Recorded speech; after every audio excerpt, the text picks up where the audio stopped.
70% polling നിലവിലെത്തിയിട്ടുണ്ട്. ആദ്യഘട്ടത്തിൽ 77.85% 7 ജില്ലകളിൽ polling percentage voting ശതമാനം ആദ്യഘട്ടത്തിൽ രേഖപ്പെടുത്തിയത് 7 ജില്ലകളിലായി നടന്നിടത്ത് ഒരുപക്ഷെ ഇവിടെ 77% അല്ലെങ്കിൽ അതിൻ്റെ അപ്പുറത്തേക്കോ അത് മറികടക്കുമോ എന്നുകൂടിയാണ് നിലവിൽ അറിയാൻ ഉള്ളത്. എന്തായാലും ഏറ്റവും കൂടുതൽ പോളിംഗ് ശതമാനം നിലവിൽ രേഖപ്പെടുത്തിയിരിക്കുന്ന പാലക്കാട് ആണ് 71, ഒപ്പം മലപ്പുറത്ത് 69, എറണാകുളത്ത് 67, തൃശ്ശൂർ 69, കോട്ടയം 75. കോട്ടയത്താണ് ഏറ്റവും കൂടുതൽ പോളിംഗ് ശതമാനം 75-ലേക്ക് നിലവിലെത്തിയിരിക്കുന്നു. ആദ്യം പോളിംഗ് മന്ദഗതിയിലാണ് നടന്നത് എങ്കിൽ പോലും ഉച്ചയ്ക്ക് ശേഷം ഒരു രണ്ടാം സെഷനിൽ വലിയ കുതിച്ചുകയറ്റമാണ് കോട്ടയത്ത് ഉണ്ടായത്. ഇപ്പോൾ ഇലക്ഷൻ കമ്മീഷൻ ഓഫീസിൽ നിന്ന് ഞങ്ങളുടെ പ്രതിനിധി സുനിൽ അരുമാനൂർ ചേരുന്നുണ്ട്. സുനിൽ, തെരഞ്ഞെടുപ്പിനെ പോളിംഗ് ശതമാനം സംബന്ധിച്ച ഒരു ഔദ്യോഗികമായ കണക്ക് നിലവിൽ നമുക്ക് ലഭ്യമാണോ? അന്തിമ കണക്കല്ല, നിലവിൽ ഒരു ഔദ്യോഗിക കണക്ക്.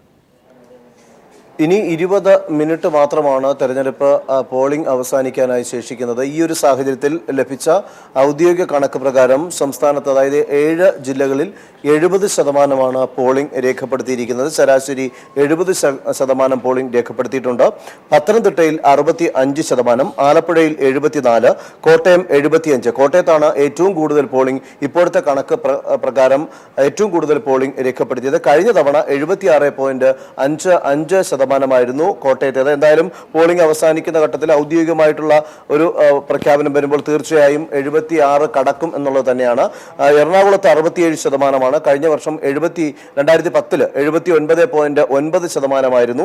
തൃശ്ശൂർ 69%, പാലക്കാട് 71%, മലപ്പുറം 69%. മലപ്പുറം ഇപ്പോഴത്തെ ഒരു കണക്ക് വെച്ച് നോക്കുമ്പോൾ പോളിംഗ് ശതമാനം കുറവാണ്, 79.61. കഴിഞ്ഞ 2010 തദ്ദേശ സ്വയംഭരണ തെരഞ്ഞെടുപ്പ് നടക്കുന്ന സമയത്ത് ആലപ്പുഴ ജില്ലയിലായിരുന്നു ഏറ്റവും കൂടുതൽ പോളിംഗ് ഉണ്ടായിരുന്നത്, 80.22%. പത്തനംതിട്ടയിലായിരുന്നു ഏറ്റവും കുറവ് പോളിംഗ് രേഖപ്പെടുത്തിയത്. പക്ഷേ പത്തനംതിട്ട അതിപ്പോൾ ഓവർകം ചെയ്ത് 65 എന്ന നിലയിലേക്ക് എത്തിയിരിക്കുന്നു.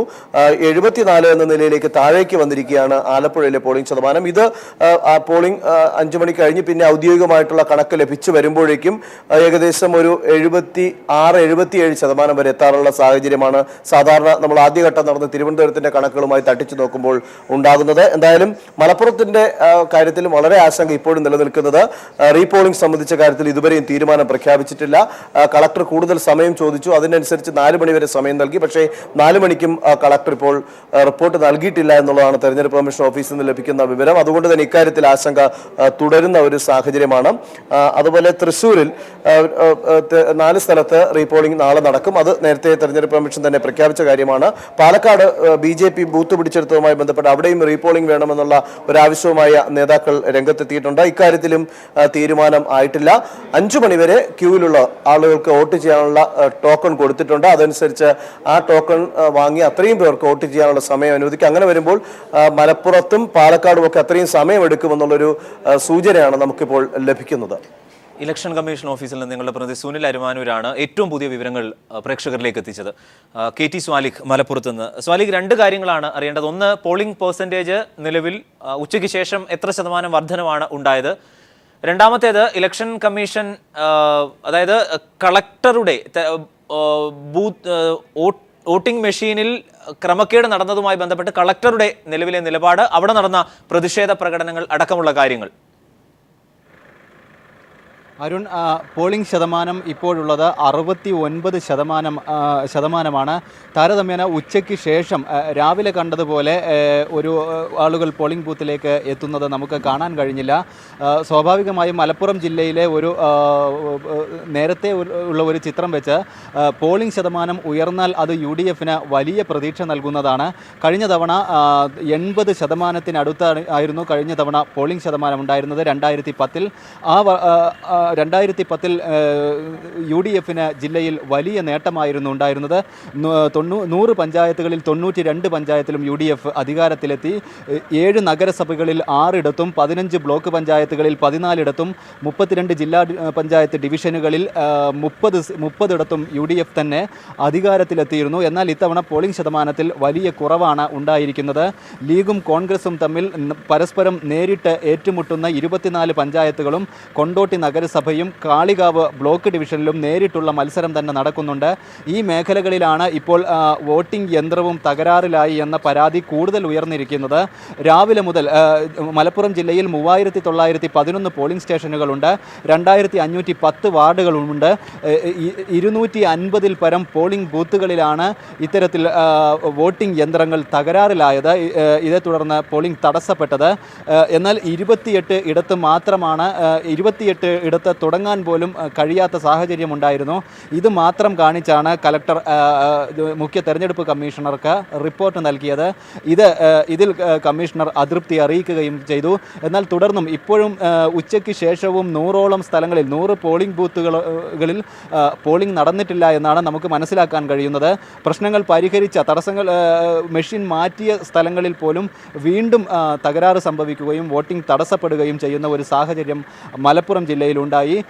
ഏതായാലും റീപോളിംഗ് ഉണ്ടായേക്കുമെന്ന ഒരു പ്രതീക്ഷയും സാധ്യതയുമാണ് ഇപ്പോഴും മലപ്പുറത്തുള്ളത്. അരുൺ. KT സ്വാലിഹാണ് വിവരങ്ങൾ നൽകുന്നത്. എറണാകുളത്തിന്റെ സമഗ്രമായ ചിത്രം നൽകാൻ ഞങ്ങളുടെ പ്രതിനിധി KM ഉമേഷ് കൊച്ചി സ്റ്റുഡിയോയിൽ നമുക്കൊപ്പം തത്സമയം ചേരുന്നുണ്ട്. ഉമേഷ്, 79% ആയിരുന്നു 2010 ഏകദേശം പോളിംഗ് അവസാനിച്ചപ്പോഴുള്ള പോളിംഗ് പെർസെൻറ്റേജ്. നിലവിൽ അത് 67ലേക്ക് എത്തിയിട്ടുണ്ട്. ഇവിടെ നഗര കേന്ദ്രീകൃതമായ ഒരു സ്വഭാവമുണ്ട് എറണാകുളത്തിന് അതിൻ്റെതായ ഒരു രാഷ്ട്രീയ സ്വഭാവമുണ്ട്. ആ നിലയ്ക്ക് മറ്റ് ജില്ലകളെ അപേക്ഷിച്ച് ഒരു വ്യത്യസ്തത ഫീൽ ചെയ്യുകയും ചെയ്യും. നിലവിൽ എങ്ങനെയാണ് വോട്ടെടുപ്പ് പുരോഗമിച്ചത്, പ്രത്യേകിച്ച് രാവിലെയും അതിനുശേഷവും? അരുൺ, രാവിലെ താരതമ്യേന മന്ദഗതിയിലായിരുന്നു പോളിംഗ് ഉണ്ടായിരുന്നത്. 50% എത്താൻ ഒരുപാട് സമയം വേണ്ടി വന്നു എന്നുള്ളതാണ്. എന്നാൽ ഉച്ചയ്ക്ക് ശേഷം സ്ഥിതി മാറി. നേരത്തെ മലപ്പുറത്ത് നിന്ന് വ്യത്യസ്തമായ ഒരു കാഴ്ചയാണ് എറണാകുളത്ത്. ഉച്ചയ്ക്ക് ശേഷമാണ് പോളിംഗ് വർദ്ധിച്ചത്. അതിന് കാരണം മഴയായിരുന്നു രാവിലെ ഉണ്ടായിരുന്നത് എന്ന് തന്നെയാണ്. ഉച്ചവരെ നല്ല മഴയായിരുന്നു ഉണ്ടായിരുന്നത്. അതുകൊണ്ട് തന്നെ പോളിംഗ് ബൂത്തിലേക്ക് എത്തുന്ന ആളുകളുടെ എണ്ണം വളരെ കുറവായിരുന്നു. എന്നാൽ ഉച്ചയ്ക്ക് ശേഷം കാലാവസ്ഥ അനുകൂലമായതോടെ മിക്ക ബൂത്തുകളിലും വലിയൊരു നിര തന്നെ കാണാനാകുന്ന സാഹചര്യമായിരുന്നു ഉണ്ടായിരുന്നത്. അതുകൊണ്ട് തന്നെ ഉച്ചയ്ക്ക് ശേഷം പോളിംഗ് ശതമാനത്തിൽ വളരെ വലിയൊരു വർധനവാണ് ഉണ്ടായത്. ഇപ്പോൾ 67% ആയിരിക്കുന്നു. അരുൺ നേരത്തെ സൂചിപ്പിച്ചതുപോലെ 79.9% കഴിഞ്ഞ തവണത്തെ പോളിംഗ് രേഖപ്പെടുത്തിയത്. ആ ഒരു ശതമാനത്തിലേക്ക് തന്നെ ഒരു പക്ഷേ ഇത്തവണയും എത്തിയേക്കാം. എങ്കിൽ തന്നെയും മറ്റൊരു സാഹചര്യമുള്ളത് കോർപ്പറേഷനിൽ പോളിംഗ് ശതമാനം താരതമ്യേന വളരെ കുറവാണ് എന്നുള്ളതാണ്. ഇപ്പോഴും 56% പോളിംഗ് മാത്രമാണ് കോർപ്പറേഷനിൽ രേഖപ്പെടുത്തിയിരിക്കുന്നത്. കോർപ്പറേഷനിലെ 74 ഡിവിഷനിലേക്കാണ് വളരെ ശക്തമായ മത്സരം നടക്കുന്നത്. ഒരുപക്ഷെ ഇതിന് കാരണങ്ങളും ഉണ്ടായിരിക്കാം. നേരത്തെ ഞാൻ സൂചിപ്പിച്ചതുപോലെ പ്രതികൂല കാലാവസ്ഥയ്ക്ക് പുറമെ കോർപ്പറേഷൻ പരിധിയിലെ പല സ്ഥലത്തും വോട്ടിംഗ് യന്ത്രത്തിൽ കാര്യമായ തകരാറ് രാവിലെ ഉണ്ടായിരുന്നു. അതുകൊണ്ട് തന്നെ പോളിംഗ് തുടങ്ങാൻ പലയിടത്തും 2 മണിക്കൂറോളം വൈകുന്നൊരു സാഹചര്യമുണ്ടായി. അതുകൊണ്ട് തന്നെ ആയിരിക്കണം ഒരുപക്ഷെ കോർപ്പറേഷനിൽ പോളിംഗ് ശതമാനം കുറഞ്ഞത്. എങ്കിൽ തന്നെയും കഴിഞ്ഞ വർഷത്തെ ആ ഒരു പോളിംഗ് ശതമാനത്തിലേക്ക്, അതായത് കഴിഞ്ഞ തവണ 2010 നടന്ന തെരഞ്ഞെടുപ്പിൽ 75% കോർപ്പറേഷനിൽ, കൊച്ചി കോർപ്പറേഷനിൽ പോളിംഗ് ശതമാനം രേഖപ്പെടുത്തിയത്. എന്നാൽ 56-ൽ നിന്ന് അത്രയും വലിയൊരു ശതമാനം ഇത്തവണ ഉണ്ടാകുമോ എന്നുള്ള കാര്യം സംശയമാണ്. എങ്കിൽ തന്നെയും ഇപ്പോൾ പോളിംഗ് അവസാനിക്കാറാവുന്ന ആ ഒരു ഘട്ടത്തിൽ എറണാകുളം ജില്ലയുടെ വിവിധ ഭാഗങ്ങളിലെല്ലാം തന്നെ, ബൂത്തുകളിലെല്ലാം തന്നെ ഇപ്പോഴും വലിയൊരു നിര കാണാവുന്ന ഒരു സാഹചര്യം തന്നെയാണ് ഉള്ളത്. അതേസമയം മുനിസിപ്പാലിറ്റികളെല്ലാം വലിയ കുതിപ്പാണ്. അതായത് 70% ഇപ്പോൾ തന്നെ പിന്നിട്ട് കഴിഞ്ഞിരിക്കുന്നു. അതായത് 4:30 തന്നെ 70% പിന്നിട്ട് കഴിഞ്ഞിരിക്കുന്നു എന്നുള്ളതാണ് അറിയാൻ പറ്റുന്നത്. അതുപോലെ ഗ്രാമപഞ്ചായത്തിൽ 66% മുകളിൽ ഇപ്പോൾ തന്നെ വോട്ടിംഗ് നടന്നു കഴിഞ്ഞിരിക്കുന്നു. പോളിംഗ് ശതമാനം രേഖപ്പെടുത്തി കഴിഞ്ഞിരിക്കുന്നു.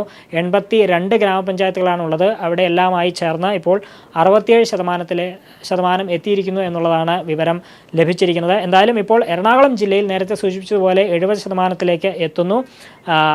ഈ പലയിടത്തും തുടങ്ങാൻ വൈകിയത് കാരണം ആളുകളുടെ നിര ഇപ്പോഴും പോളിംഗ് ബൂത്തുകളിൽ ഉണ്ട്. 2010 നഗര വോട്ടർമാർ വൻതോതിൽ UDF-ന്റെ പക്ഷത്തേക്ക് ചാഞ്ഞിരുന്നു. നിലവിലെ ആ ഒരു ട്രെൻഡ് അനുസരിച്ച് അങ്ങനെയാണ് മൂവാറ്റുപുഴ ഒഴികെ 10 നഗരസഭകൾ യഥാർത്ഥത്തിൽ വലിയ അളവോളം UDF-ന് ഒപ്പം നിൽക്കുകയും ചെയ്തിരുന്നത്. പക്ഷേ ഇത്തവണ അവർ പോലും അങ്ങനെ പ്രതീക്ഷിക്കുന്നില്ല. നിലവിലെ ഒരു ട്രെൻഡ് അനുസരിച്ച് ഇരു മുന്നണികളും എന്താണ് കണക്ക് കൂട്ടുന്നത്? അരുൺ, മൊത്തം എറണാകുളം ജില്ലയിൽ തന്നെ വോട്ടർമാരുടെ എണ്ണത്തിൽ വലിയൊരു വർധനവ് ഉണ്ടായിട്ടുണ്ട്. ഏതാണ്ട് 63,000-ഓളം വോട്ടർമാർ അധികമായി വന്നിട്ടുണ്ട്. ഇതിൽ തന്നെ കൂടുതലും വനിതകളാണ് ഉള്ളത്. രാഷ്ട്രീയ സാഹചര്യം നേരത്തെ സൂചിപ്പിച്ചതുപോലെ 2010 എറണാകുളം ജില്ലയ്ക്ക് UDF-ന് സമ്പൂർണ്ണ ആധിപത്യമായിരുന്നു ഉണ്ടായിരുന്നത്. എന്നാൽ ഇരു മുന്നണികളും UDF ആകട്ടെ തങ്ങളുടെ വികസന നേട്ടങ്ങൾ മുൻനിർത്തിയുള്ള ഒരു പ്രചാരണ പരിപാടികളാണ് ഈ കഴിഞ്ഞ ദിവസങ്ങളിലെല്ലാം തന്നെ സംഘടിപ്പിച്ച് വന്നത്. അതുകൊണ്ട് തന്നെ ഈ ഒരു ഭരണ തുടർച്ച ഉണ്ടാകും, വികസന നേട്ടങ്ങൾ ജനങ്ങൾ തിരിച്ചറിഞ്ഞ ഒരു ഭരണ തുടർച്ച ഉണ്ടാകും എന്നാണ് UDF-ന്റെ കണക്കുകൂട്ടലെങ്കിൽ ഭരണവിരുദ്ധ വികാരം ഉണ്ടാകും എന്നൊരു കണക്കുകൂട്ടലിലാണ് ഇടതുപക്ഷം ഉള്ളത്. പ്രത്യേകിച്ച് ഫോർട്ട് കൊച്ചി വോട്ട് ദുരന്തം ഉൾപ്പെടെയുള്ള വിഷയങ്ങൾ എറണാകുളത്ത് ഉണ്ടായിരുന്നു. നമുക്കിപ്പം ലതീഷും ഒപ്പം പത്തനംതിട്ടയുടെ വിവരങ്ങൾ നൽകാൻ ലെസ്ലി ജോണും ചേരുന്നുണ്ട്. ആദ്യം ലതീഷിലേക്ക്. ലതീഷ്, നിലവിൽ 71% ലഭിക്കുന്ന വിവരങ്ങൾ അനുസരിച്ച് പാലക്കാട്, ഇത് നേരത്തെ 76 2010. എങ്ങനെയാണ് വോട്ടിങ്ങിൽ ഉണ്ടായ ഒരു ഗതിവിഗതികൾ, പ്രത്യേകിച്ച് രാവിലെ മുതൽ ഉച്ചവരെയും അതിനുശേഷവും? തീർച്ചയായും കഴിഞ്ഞ തവണത്തെ പോളിംഗ് ശതമാനം 76 76% മുകളിൽ പോകുമെന്ന് തന്നെയാണ് നമുക്കിപ്പോൾ തെരഞ്ഞെടുപ്പ് കമ്മീഷൻ ഉദ്യോഗസ്ഥരിൽ നിന്നും ലഭിക്കുന്ന വിവരം. ഇവിടെ ലഭിച്ച വിവരം അനുസരിച്ച് 73% പാലക്കാട് ജില്ലയിലെ പോളിംഗ് ശതമാനം. കഴിഞ്ഞ തവണ 76 ഇനിയും ചില ബൂത്തുകളിലെങ്കിലും അവസാന സമയത്തും വോട്ട് ചെയ്യാനായി ആളുകൾ ക്യൂ നിൽക്കുന്ന കാഴ്ച ചില ബൂത്തുകളിലെങ്കിലും നമുക്ക് കാണാൻ വേണ്ടി കഴിയുന്നുണ്ട്. അരുൺ സൂചിപ്പിച്ച പോലെ തന്നെ രാവിലെ മുതൽ ഇന്നലെ രാത്രി മുതൽ തന്നെ കനത്ത മഴയായിരുന്നു പാലക്കാട് ജില്ലയിൽ വ്യാപകമായി ഉണ്ടായത്. ഇന്ന് രാവിലെ ഏകദേശം ഒരു 9 മണിയോട് കൂടിയാണ് മഴയ്ക്ക് അല്പം ശമനം വന്നത്. അതിനുശേഷമാണ് ഒരു കനത്ത പോളിംഗിലേക്ക് പാലക്കാട് ജില്ല മുന്നേറിയത്. അതുകൊണ്ട് തന്നെ ബാക്കിയുള്ള സ്ഥലങ്ങളിൽ നിന്നുള്ള ഇനിയുള്ള സമയത്തെ പോളിംഗ് കൂടി ക്യൂവിൽ നിൽക്കുന്ന മുഴുവൻ ആളുകൾക്കും 5 മണിക്ക് ശേഷം വോട്ട് ചെയ്യാനുള്ള സൗകര്യം ഏർപ്പെടുത്തിക്കൊണ്ടുള്ള സംവിധാനമാണ് തെരഞ്ഞെടുപ്പ് കമ്മീഷൻ ഒരുക്കിയിരിക്കുന്നത്. ആ ഒരു നില കൂടെ വരുമ്പോൾ കഴിഞ്ഞ തവണത്തെ 76% അല്ലെങ്കിൽ അതിന് മുകളിലേക്കോ പോളിംഗ് പെർസെൻറ്റേജ് വർദ്ധിക്കുമെന്ന് തന്നെയാണ് നമുക്ക് ജില്ലാ പോളിംഗ് ഉദ്യോഗസ്ഥരിൽ നിന്നും ലഭിക്കുന്ന വിവരം. കടുത്ത മത്സരം തന്നെയാണ് പാലക്കാട് ജില്ലയിൽ നടന്നത്. അതുകൊണ്ട് തന്നെ അത്തരത്തിലൊരു മുഴുവൻ വോട്ടർമാരെയും പോളിംഗ് ബൂത്തിൽ എത്തിക്കാനുള്ള ശ്രമം മഴയ്ക്ക് ശേഷം സ്ഥാനാർത്ഥികളുടെയും അതേപോലെ തന്നെ പാർട്ടി പ്രവർത്തകരുടെയും ഭാഗത്തു നിന്നുണ്ടായി. പാലക്കാട് നഗരസഭയിലെ വടക്കന്തറയിൽ നേരത്തെ നമ്മൾ വാർത്ത നൽകിയതുപോലെ തന്നെ 46-ാം നമ്പർ ബൂത്തിലാണ് ഒരു ബൂത്ത് കയ്യേറ്റം നടന്നത്. BJPയുടെ ദേശീയ നിർവാഹക സമിതി അംഗവും 46-ാം ബൂത്തിലെ സ്ഥാനാർത്ഥിയുമായ N ശിവരാജൻ്റെ നേതൃത്വത്തിലായിരുന്നു ഇത്തരമൊരു പ്രവർത്തനം. അവിടേക്ക് വ്യാപകമായി കള്ളവോട്ട് ചെയ്യാനെത്തിയ പ്രവർത്തകരെ തടയുന്നൊരു ശ്രമമുണ്ടായി. LDF പ്രവർത്തകർ തടയുന്നൊരു ഘട്ടമുണ്ടായി. അത് വലിയ സംഘർഷത്തിലേക്ക് പോകുന്നൊരു സാഹചര്യമായിരുന്നു ഒരു ഘട്ടത്തിലുണ്ടായിരുന്നത്. മാധ്യമപ്രവർത്തകർക്ക് നേരെ പോലും കയ്യേറ്റമുണ്ടായി. സ്ഥാനാർത്ഥിയെയും LDFിൻ്റെ ബൂത്ത് ഏജന്റിനെയും കയ്യേറ്റം ചെയ്യുന്നൊരു സാഹചര്യം അവിടെ ഉണ്ടായി. ജില്ലാ കളക്ടർക്ക്, ഭരണാധികാരി കൂടിയായ ജില്ലാ കളക്ടർക്ക് പരാതി നൽകിയെങ്കിലും കാര്യമായൊരു നടപടിയൊന്നും ഉണ്ടാകാത്ത സാഹചര്യത്തിൽ LDF പിന്നീട് തെരഞ്ഞെടുപ്പ് ബഹിഷ്കരിക്കുകയായിരുന്നു. റീപോളിംഗ് പാലക്കാട് നഗരസഭയിലെ 46-ാം വാർഡിൽ റീപോളിംഗ് നടത്തണമെന്ന ഒരു ആവശ്യമാണ് LDF ഇപ്പോൾ മുന്നോട്ട് വെച്ചിരിക്കുന്നത്. മറ്റെവിടെയും കാര്യമായ പ്രശ്നങ്ങളൊന്നും ഉണ്ടായിരുന്നില്ല. 12 വോട്ടിംഗ് മെഷീനുകളാണ് ആകെ. ലതീഷാണ് വിവരങ്ങൾ നൽകുന്നത് പാലക്കാട് നിന്ന്. 72.8% എന്ന തരത്തിലേക്ക് പോളിംഗ് ശതമാനം എത്തിയിരിക്കുന്നു ഈ നിമിഷം. എന്തായാലും വലിയ വർധനവാണ് നിലവിൽ ഉണ്ടായിരിക്കുന്നത്. കഴിഞ്ഞ കണക്ക് അനുസരിച്ച് നോക്കുമ്പോൾ എന്തായാലും 77.83% ഒന്നാം ഘട്ടത്തിൽ, ആദ്യ ഘട്ടത്തിൽ കേരളത്തിൽ പോളിംഗ് രേഖപ്പെടുത്തിയത്. നിലവിൽ 72.8%. തദ്ദേശ സ്വയംഭരണ തെരഞ്ഞെടുപ്പിലെ വോട്ടെടുപ്പ് അവസാനിക്കാൻ ഇനി മിനിറ്റുകൾ മാത്രമാണ് ബാക്കിയുള്ളത്. 72.8%, 72.8% എന്ന നിലയിലേക്ക് പോളിംഗ് പെർസെൻറ്റേജ് എത്തിയിട്ടുണ്ട്. പത്തനംതിട്ട ജില്ലയിൽ നിലവിൽ 68%-ത്തിലേക്കാണ് പോളിംഗ് ശതമാനം എത്തിയിരിക്കുന്നത്. ഞങ്ങളുടെ പ്രതിനിധി ലെസ്ലി ജോൺ ചേരുന്നുണ്ട്. ലെസ്ലി, കഴിഞ്ഞ തവണ ഇത് 59 ഒരു വലിയ അളവിലുള്ള കുതിച്ചുചാട്ടം പോളിംഗ് പെർസെൻറ്റേജിൽ ഇത്തവണ ഇതുവരെ ഉണ്ടായിട്ടുണ്ട്. ഔദ്യോഗികമായ കണക്കുകൾ വന്നിട്ടില്ല.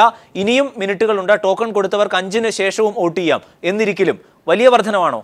തീർച്ചയായും അരുൺ, ഈ വോട്ടെടുപ്പ് തുടങ്ങിയ ഘട്ടം മുതൽ നമുക്ക് ലഭിക്കുന്ന സൂചനകൾ പ്രകാരം ജില്ലയിൽ വലിയ തോതിലുള്ള വോട്ടിംഗ് ശതമാനത്തിൽ മാറ്റമുണ്ടാകാനുള്ള സാധ്യത നിലനിൽക്കുന്നു എന്ന് വേണം നമ്മൾ മനസ്സിലാക്കിയിരുന്നത്. അതുകൊണ്ട് തന്നെ ഏകദേശം 70%-ഓളം വോട്ടിംഗ് ശതമാനം എത്തുമെന്ന അനുമാനത്തിൽ തന്നെയായിരുന്നു ജില്ലയിലുള്ള രാഷ്ട്രീയ നിരീക്ഷകർ. എന്തായാലും കഴിഞ്ഞ തവണ 59.92% എന്ന നാമമാത്ര പോളിംഗ് ശതമാനത്തിലേക്ക് ജില്ല പോയപ്പോൾ ആകെ ഉണ്ടായിരുന്ന 54 ഗ്രാമപഞ്ചായത്തുകളിൽ 36 ഗ്രാമപഞ്ചായത്തുകളുടെ ഭരണം UDF-നും 18 ഗ്രാമപഞ്ചായത്തുകളുടെ ഭരണം LDF-നുമാണ് എത്തിയിരുന്നത്. ബ്ലോക്ക് പഞ്ചായത്തിൽ ആകെയുള്ള 8 എണ്ണത്തിൽ 6 എണ്ണവും UDF നേടി, 2 എണ്ണം മാത്രം LDF-ന് ലഭിക്കുകയും ചെയ്തു. 3 നഗരസഭകളിൽ 2 എണ്ണം UDF-നും 1 എണ്ണം LDF-നുമായിരുന്നു. ജില്ലാ പഞ്ചായത്തിൻ്റെ ഭരണം എക്കാലത്തെയും പോലെ വീണ്ടും UDF-ന്റെ കൈകളിലേക്ക് എത്തിച്ചേരുകയും ചെയ്യുന്ന സന്ദർഭമാണ്. 59.92% വിവരങ്ങൾ നൽകിക്കൊണ്ടിരിക്കുന്നത്. എന്തായാലും 68% എന്ന നിലയിലേക്ക് പോയിട്ടുണ്ട്. പത്തനംതിട്ടയിൽ 59 ആയിരുന്നു 2010. അതിൽ നിന്ന് വലിയ ഒരളവ് വർധനവാണ് നിലവിൽ ഉണ്ടാകുന്നത്. കോട്ടയം ജില്ലയുടെ തെരഞ്ഞെടുപ്പ് പെർസെൻറ്റേജിലേക്ക് നോക്കിയാൽ നിലവിൽ 77% കോട്ടയം ജില്ലയിൽ ഇതുവരെ പോളിംഗ് നടന്നിട്ടുള്ളത്. ഇത് 2010 76 ആയിരുന്നു. ഞങ്ങളുടെ പ്രതിനിധി TP പ്രശാന്ത് പത്തനംതിട്ടയെ സംബന്ധിച്ചതുപോലെ തന്നെ കോട്ടയത്തും വലിയ തരത്തിലുള്ള ഒരു വർധന ഉണ്ടായിട്ടുണ്ട്. കാരണം കഴിഞ്ഞ വർഷം 2010 ഇത് 76 ആയിരുന്നു. പക്ഷേ ഇനിയും വോട്ടെടുപ്പ് പൂർണ്ണമാകാനിരിക്കെ 77ലേക്ക് എത്തി നിൽക്കുന്നുണ്ട്. 76.25 2010 വോട്ടിംഗ് ശതമാനം ഇപ്പോഴത് 77 എന്ന സംഖ്യയിലേക്ക് എത്തിയിരിക്കുന്നു. മാത്രമല്ല മുനിസിപ്പാലിറ്റി, അതായത് നഗരസഭാ തലങ്ങളിൽ 72% പോളിംഗും അതുപോലെ തന്നെ ഗ്രാമപഞ്ചായത്തുകളിൽ 74% പോളിംഗ് എന്ന രീതിയിലേക്കാണ് വന്നിട്ടുള്ളത്. എന്തായാലും പോളിംഗ് ശതമാനം വളരെയധികം തന്നെ, അതായത് വലിയൊരു തരത്തിൽ തന്നെ വർദ്ധിച്ചിരിക്കുന്നു. എന്തായാലും പലയിടങ്ങളിൽ തന്നെ ഇപ്പോഴും വോട്ടിംഗ് ചെയ്യാനുള്ളവരുടെ വലിയൊരു നിര തന്നെയുണ്ട്. അതുകൊണ്ട് തന്നെ പോളിംഗ് ശതമാനത്തിൽ ഗണ്യമായിട്ടുള്ള ഒരു മാറ്റം തന്നെ ഉണ്ടായിരിക്കാം. ഒരുപക്ഷെ 80% കടന്നു പോകാനുള്ള സാധ്യതയും തള്ളിക്കളയാനാവില്ല. മാത്രമല്ല പ്രധാനമായും 6 നഗരസഭകളാണ് കോട്ടയത്തുള്ളത്. ഈരാറ്റുപേട്ട നഗരസഭയിൽ 75% മുകളിലേക്ക് പോളിംഗ് പോയിരിക്കുന്നു. പാലായിൽ 70% പോയിരിക്കുന്നു. ചങ്ങനാശ്ശേരിയിലും അതുപോലെ കോട്ടയത്തും 70ലേക്ക് എത്തുന്നു. വൈക്കത്ത് 70% പോളിംഗിലേക്ക് എത്തിയിരിക്കുന്നു. അങ്ങനെ കനത്ത പോളിംഗ് ആണ് ജില്ലയുടെ വിവിധ ഭാഗങ്ങളിൽ തന്നെ രേഖപ്പെടുത്തിയിരിക്കുന്നു. ഒപ്പം ഗ്രാമപഞ്ചായത്തിലെല്ലാം തന്നെ 75% എന്ന നിലയിലേക്കാണ് ലഭ്യമായിട്ട് കണക്കുകൾ. എന്തായാലും TP പ്രശാന്താണ് വിവരങ്ങൾ നൽകുന്നത്. എന്തായാലും 72.8% നിലവിൽ പോളിംഗ് ശതമാനം എത്തിയിരിക്കുന്നു എന്നാണ് അറിയാൻ കഴിയുന്നത്. ഏറ്റവും കൂടുതൽ ആലപ്പുഴയും കോട്ടയത്തുമാണ് 77%. ഇനിയും മിനിറ്റുകൾ ബാക്കിയുണ്ട് തെരഞ്ഞെടുപ്പ്. തദ്ദേശ സ്വയംഭരണ തെരഞ്ഞെടുപ്പ് 2010 തദ്ദേശ സ്വയംഭരണ തെരഞ്ഞെടുപ്പ് പൂർണ്ണമാകാൻ അവസാനിക്കാൻ.